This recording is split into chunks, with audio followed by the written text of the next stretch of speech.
What are you still mad about? I was about 9, fourth grade, when this happened. First off, my mom is a very religious woman who takes Christianity extremely seriously. She is also the type of person that is very inclined to believe anything that affirms her intuition, which led her to create/believe wild conspiracies based on shreds of evidence and her God-given mother's intuition. Well, like many people my age, I was completely obsessed with Pokemon back in the day. I saved up all my money I got from doing chores and yard work for our neighbors and went out and bought myself a brand new Game Boy SP and a copy of Pokemon Sapphire, which was all the rage among my second grade friends at the time.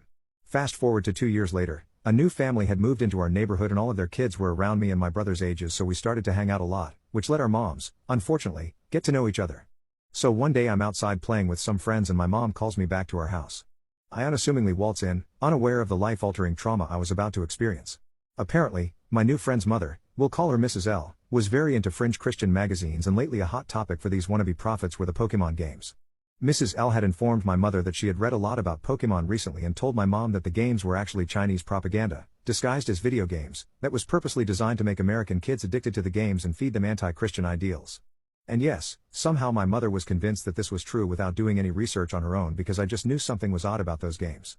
Basically, Mrs. L and my mother agreed that they both needed to confiscate these games from their kids so that we were not fed any more propaganda.